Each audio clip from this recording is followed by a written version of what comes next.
Con este documental iniciamos la versión en DVD de En busca del misterio.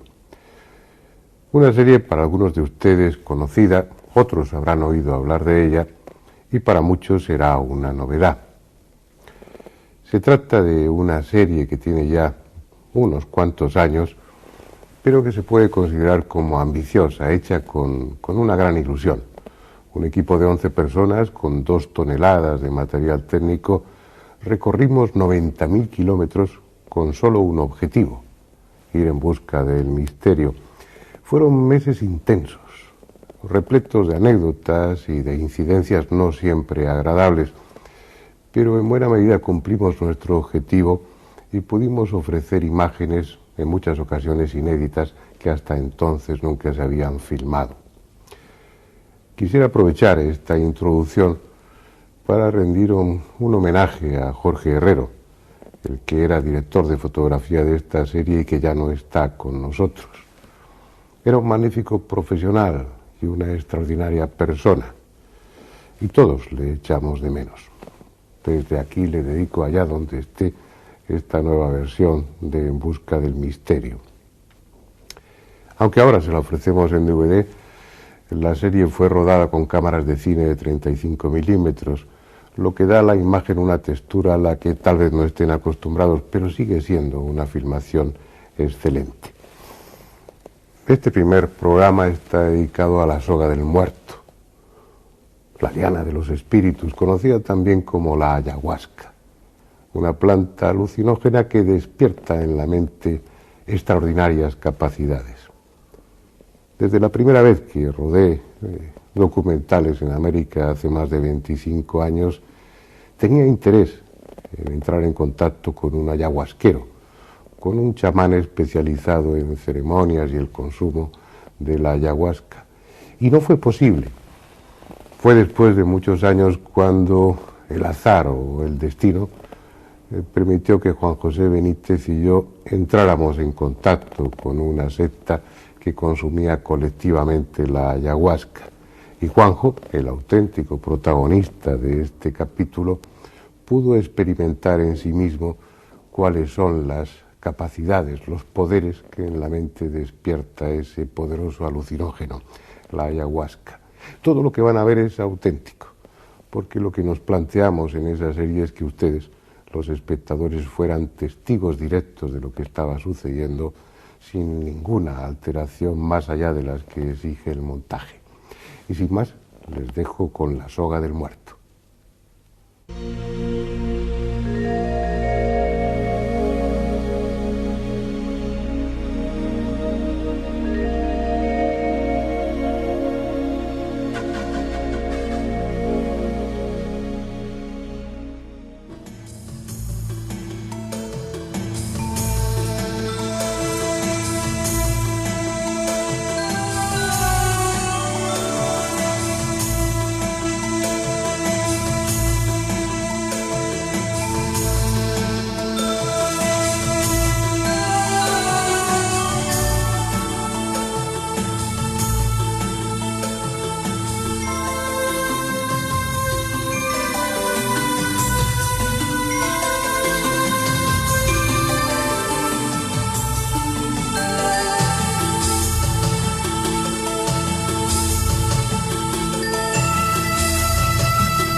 En las márgenes de una galaxia perdida entre los cientos de miles de millones de galaxias que forman el universo conocido, hay una minúscula partícula azul, un globo sin importancia alguna al que sus habitantes llaman Tierra.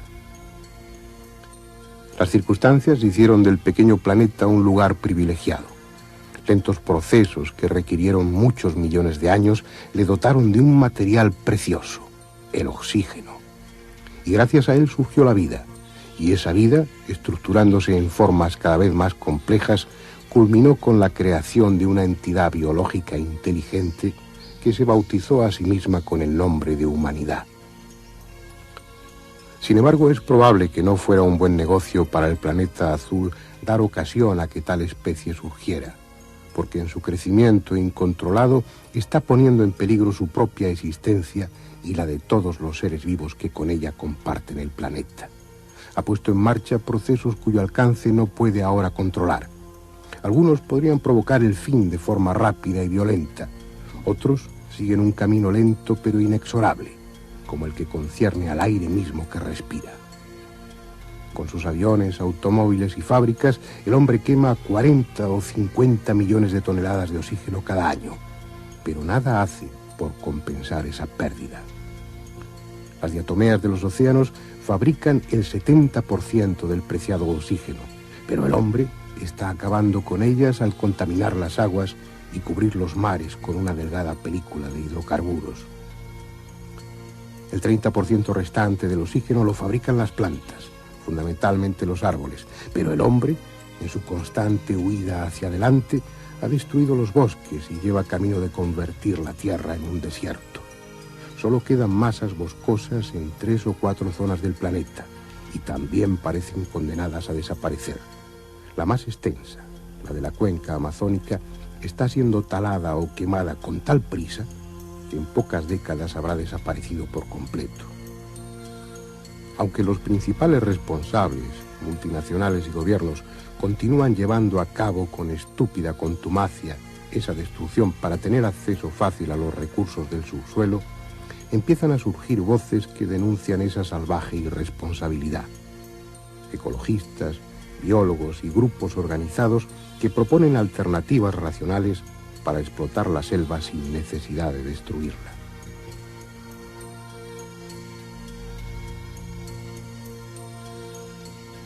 Aquí, en las afueras de Río de Janeiro, junto a una autopista, está lo que podría llamarse la sucursal urbana de una comunidad que ha establecido varios pequeños pueblos en la selva, que tiene a su cargo la conservación de una amplia zona de la Amazonía y que pretende obtener recursos de los bosques sin que ello acarree su deterioro.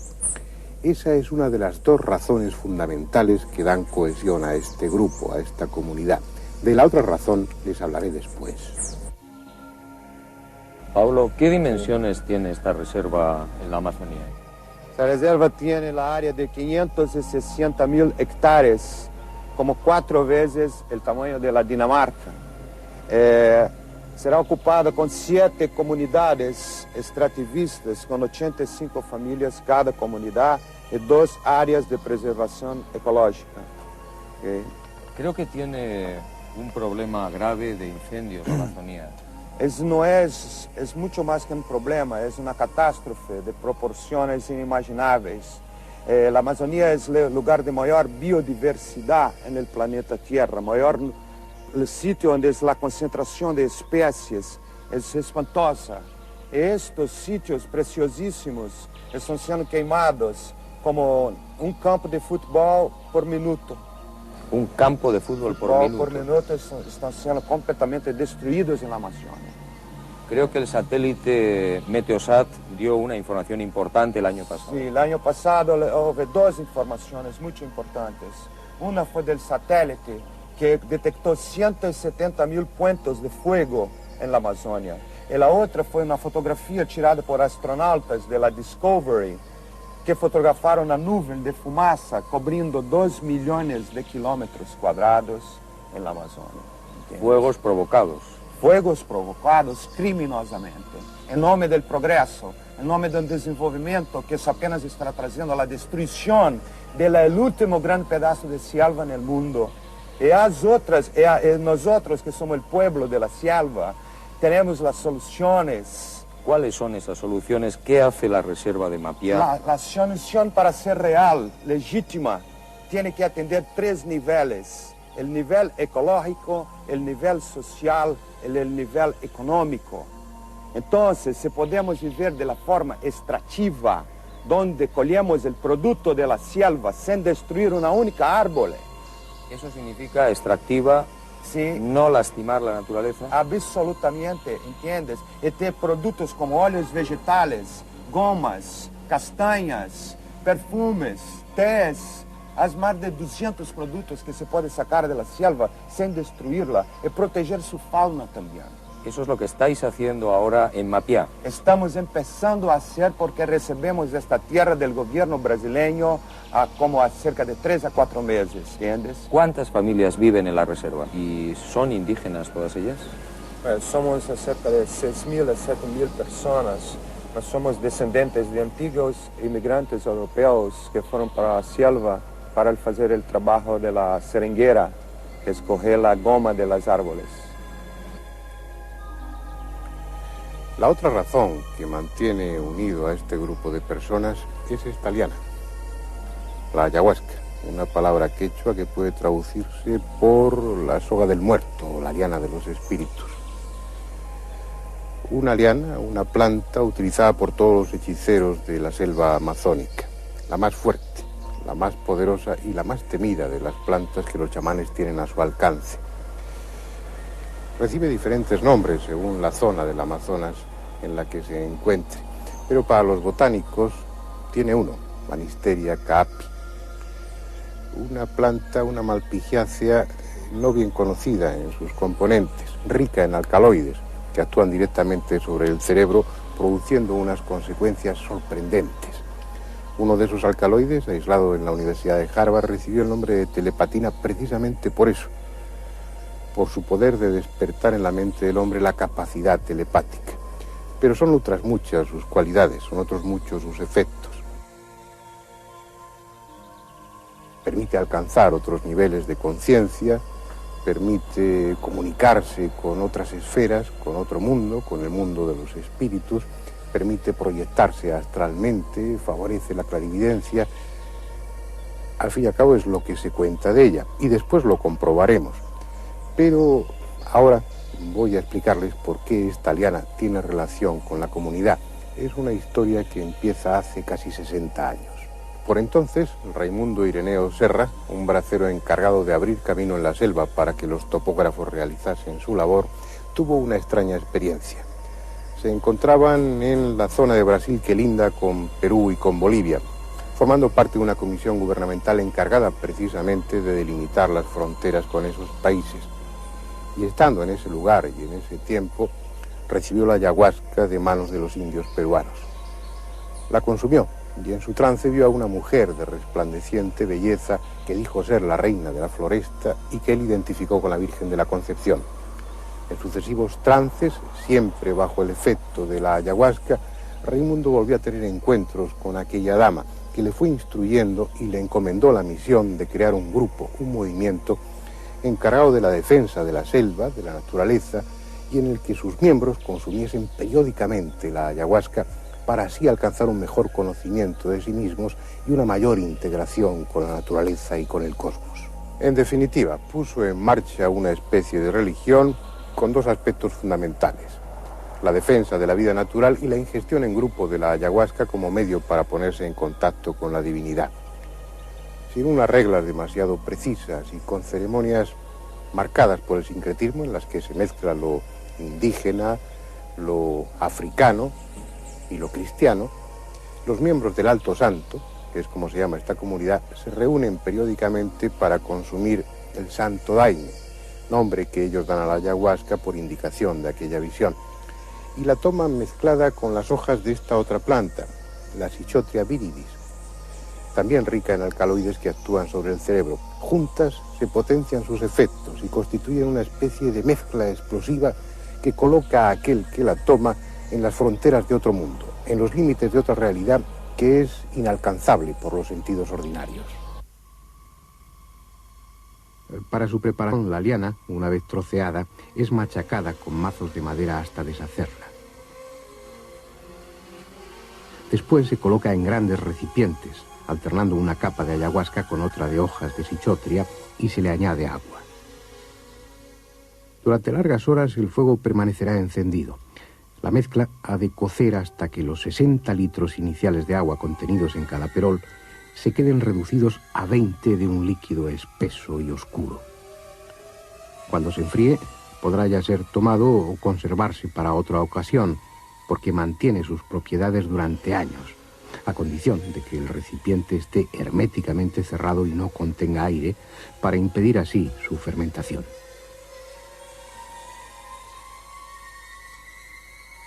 La ayahuasca, el santo daime, como ellos la llaman, iba a tomarse colectivamente en el templo de la comunidad, una construcción de madera abierta a la selva que cumple la función de centro ceremonial y lugar de reunión. Presidiendo la mesa, el emblema de Alto Santo, una cruz de Caravaca en la que se integra la estrella de David. Fuera, la lluvia, que nos acompañaría toda la noche, y el ruido de la vecina carretera, recordándonos que, pese a todo, seguíamos en contacto con la realidad cotidiana. Estuviéramos o no de acuerdo con su especial religión, el hecho es que nos acogían amablemente, aceptando que todo fuera filmado por nuestras cámaras.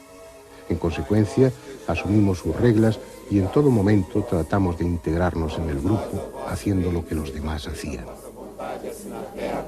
Ellos consideran su doctrina como fruto de una revelación y están en su derecho. Pero llegado el momento de revestir a sus ceremonias de alguna solemnidad, no tienen inconveniente en imitar actitudes propias de la liturgia católica, lo que no deja de ser pintoresco para un observador imparcial. De todas formas, participamos en todo ello como huéspedes respetuosos. Al fin y al cabo, era el camino a nuestro alcance para tomar la ayahuasca y experimentar sus efectos, de los que tanto habíamos oído hablar.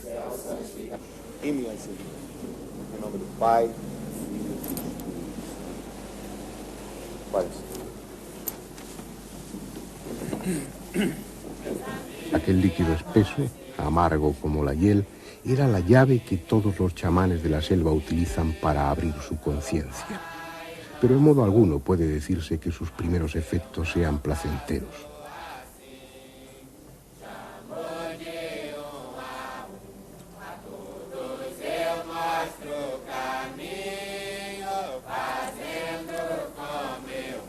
A los pocos minutos de la primera toma ya experimentábamos violentas náuseas. No éramos los únicos. Como fondo a las canciones, pronto empezó a oírse el menos armonioso sonido de las arcadas que algunos no podían evitar.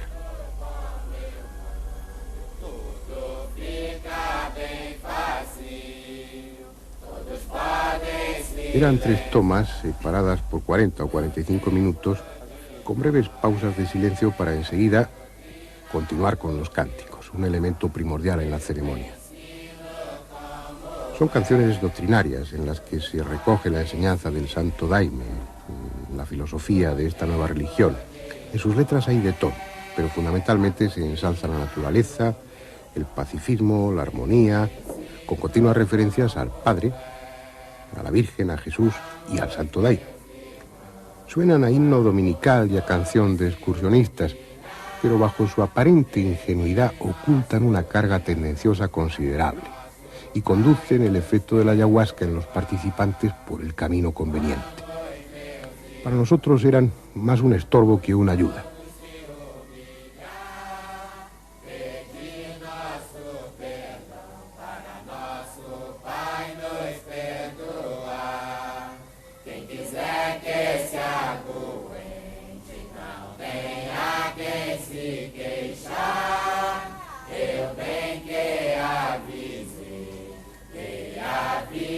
A medida que pasaba el tiempo, los efectos de la soga del muerto se hacían más patentes.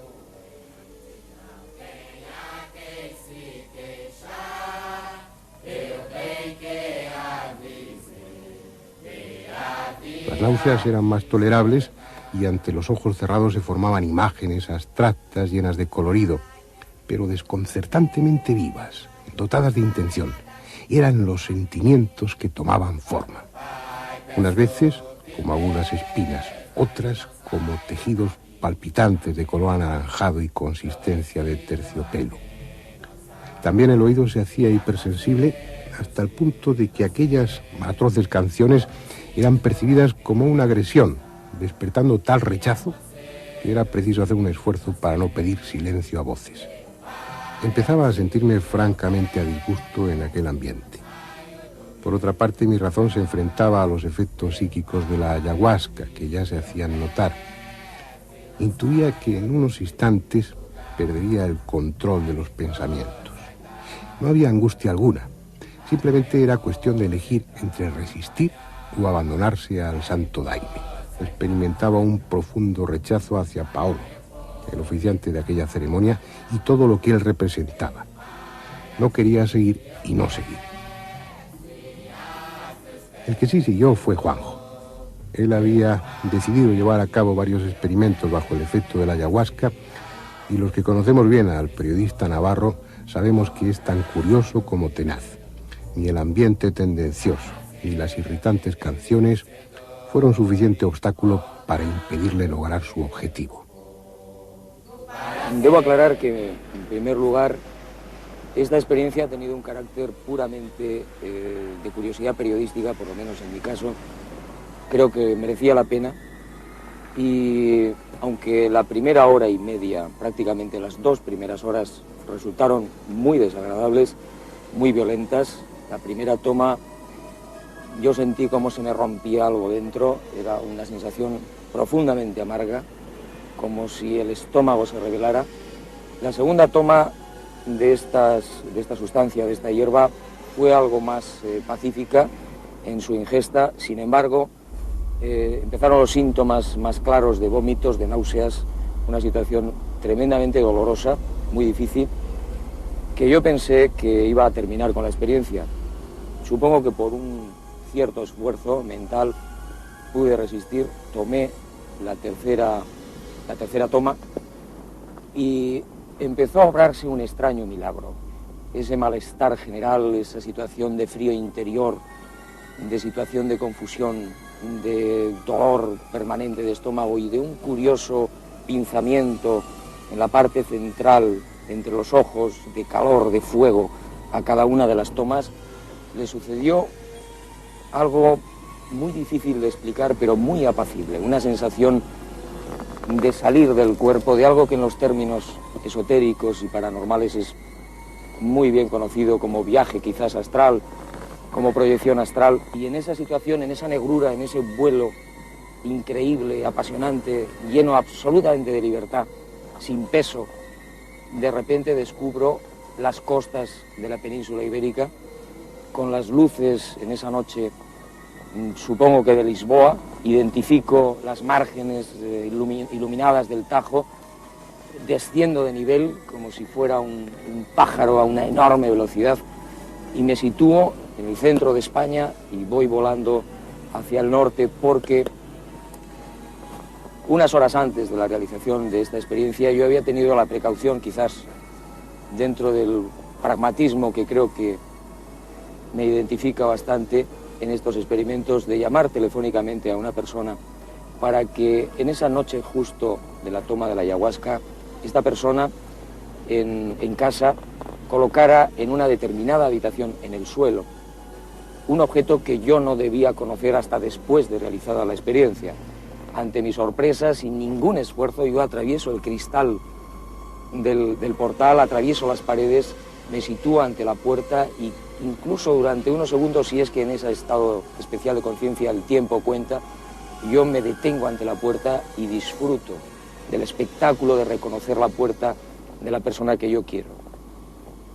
Penetro sin abrir la puerta en el lugar y efectivamente la casa está en silencio, es la madrugada española, encuentro a esa persona durmiendo y en el suelo de esa habitación una fotografía que a mí me sorprende porque es una de las fotografías que yo envío desde Santiago de Chile en pleno rodaje a España y que la veo con toda nitidez.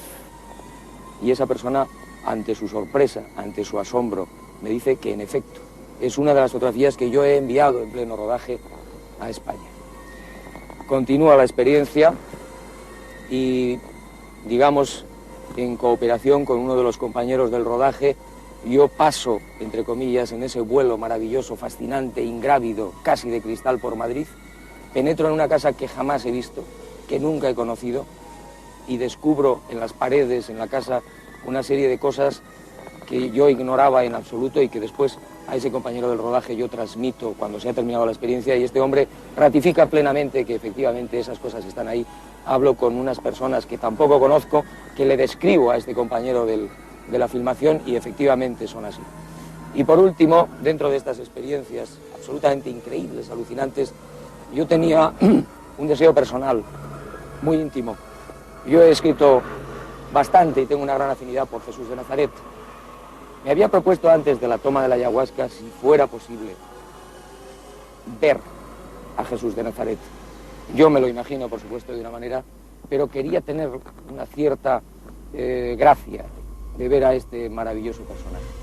Me veo volando hacia las estrellas, abandono casi la atmósfera y me encuentro con una poderosa luz que yo identifico con un ovni, pero no me dejan entrar.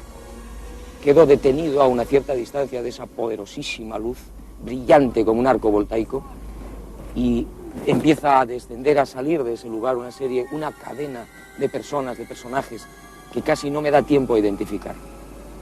Pues bien, la experiencia prácticamente termina, me sacan de esa experiencia mis compañeros de rodaje, cuando esa figura de Jesús de Nazaret que yo ansiaba ver aparece ante mí, pero ante mi sorpresa tremenda, la figura que yo veo no es la que yo suponía, sino la de un cuadro pintado a carbón que yo tengo desde hace bastantes años en el despacho de mi casa y que llegó un buen día de forma anónima, sin remitente, y que es una de las imágenes de Jesús más maravillosas y únicas que yo he visto jamás.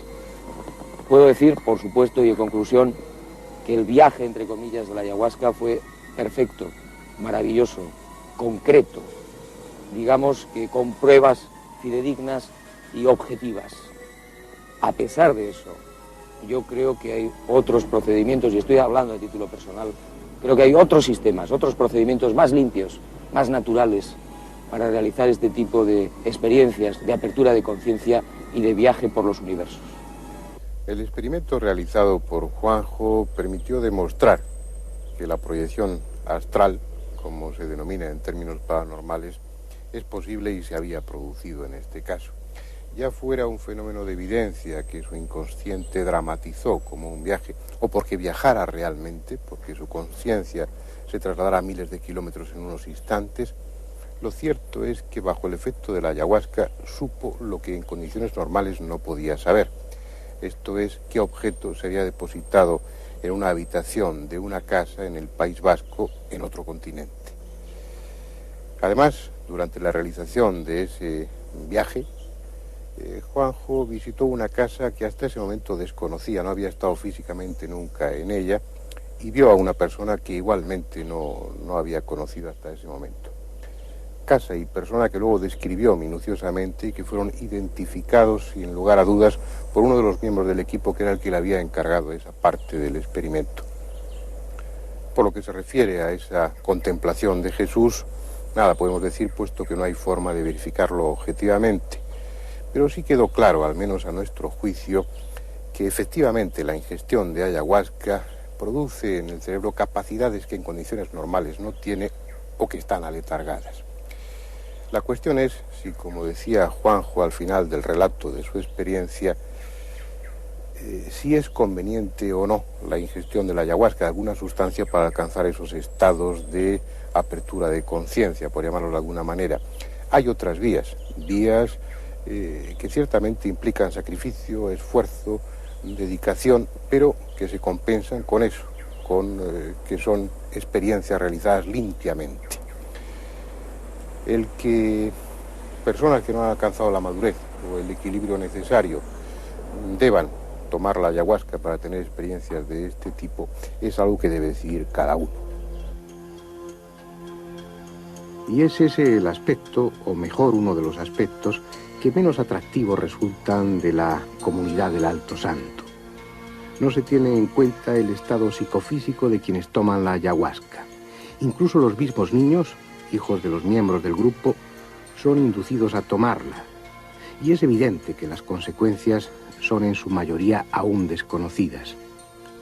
En esta ceremonia, que se celebra cada 8 de diciembre, participan numerosas personas.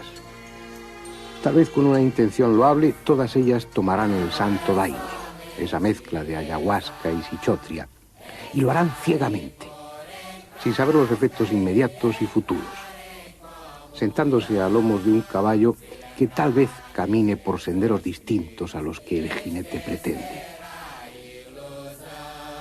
Nadie les advierte, por ejemplo, que la ayahuasca contiene también inhibidores de la monoamina oxidasa, sustancias incompatibles con muchos fármacos de uso común y con varios alimentos, capaces de producir, en caso de mezclarse con ellos, reacciones a veces muy graves. Y los miembros de esa comunidad no nos advirtieron de ello porque lo ignoran, como ignoran las consecuencias que a largo plazo acarrea el uso continuado de la ayahuasca.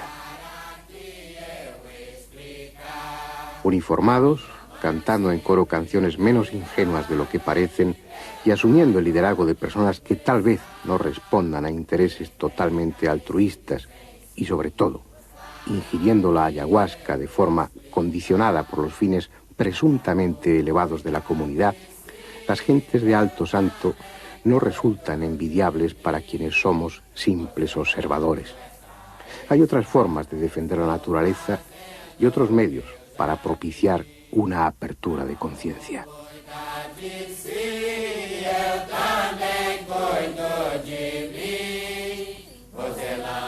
Allá lejos, en la selva profunda de Brasil, de Perú o de Bolivia, algún ayahuasquero estará cociendo en este momento la soga del muerto. Y lo hará en solitario, como siempre ha sido.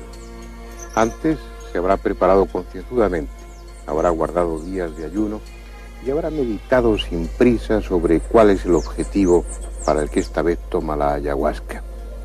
Posiblemente para diagnosticar a un enfermo grave, tal vez para conocer el futuro o para ponerse en contacto con los dioses, quién sabe si para sumirse simplemente en la contemplación de sí mismo.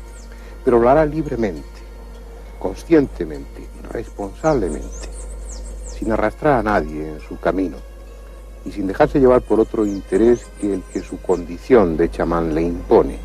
Esto es, curar y ayudar aconsejando acertadamente a aquellos que lo solicitan.